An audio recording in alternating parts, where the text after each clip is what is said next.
ټرمپ او افغانستان آیا مرستې به رښتیا بند شي؟ په امریکا کې ولسمشر ولې ټول صلاحیتونه نه لري؟ درنو لیدونکو ستړي مشئ. امریکا د واک د ویش او ولسواکۍ پر بنسټ جوړ شوی یو هیواد دی. د دې هیواد بنسټګر پر دې باور و چې د واکونو ټول تمرکز په یو کس یا اداره کې د ظلم او استبداد لامل ګرځي. نو ځکه د واکونو د ویش سیستم جوړ شو چې پکې درې بنسټیزې څانګې ګډې دي: مقننه، کانګرس، اجراییه ولسمشر او واکمني او قضاییه محکمې. د دې درې څانګو موخه دا ده چې هر یوه څانګه د نورو څارنه وکړي او د استبداد مخه ونیسي. واکونه د دریو څانګو ترمنځ ویشل شوي. د امریکا د اساسي قانون له مخې د واک ویش د واکمنۍ دریو برخو ته ځانګړی شوی دی. ولسمشر د اجراییه څانګې مشري کوي، خو د قانون جوړولو واک کانګرس ته ورکړل شوی دی. کانګرس پر دوو برخو ویشل شوی دی: د استازو جرګه او د مشرانو جرګه، چې د قوانینو په جوړولو او تصویبولو کې مرکزی رول لوبوي.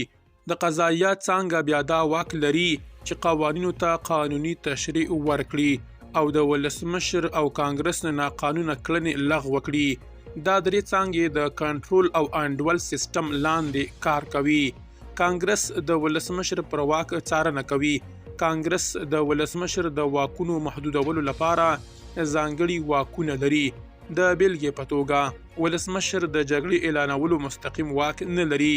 دا واک یوازې کانګرس ته ورکړل شوی دی. همدارنګه د بودیجې تصویب او د واکمنۍ د لګښتونو کنټرول هم د کانګرس مسؤلیت دی.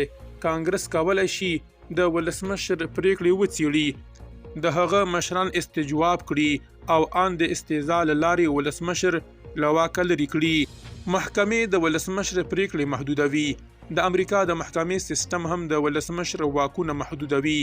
د امریکا ستره محکمه د دې واک لري چې د ولسمشر او کانګرس کړنې د اساسي قانون پر وړاندې وڅیړي. که چیرته کومه پریکړه د اساسي قانون خلاف وي، محکمه کولی شي هغه ناقانونه اعلان کړي.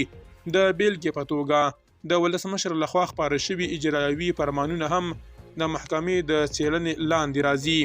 د واک ویش سیستم د امریکا د ولسواکۍ پر بنسټ دی.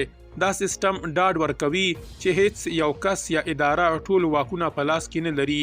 د دې پر ځای هره څانګه د نورو څارنه کوي او د هیواد پر چارو ګډ کار کوي. دا سیستم د وګړو حقونو ته درناوی او د استبداد مخنیوی تضمینوي. د همدې لپاره ولسمشر ټول واکونه نه لري او د واکونو ویش د واکمنۍ عادلانه چلښت لپاره اړین ګڼل کیږي. درنو لیدونکو له مالتیا مو مننه.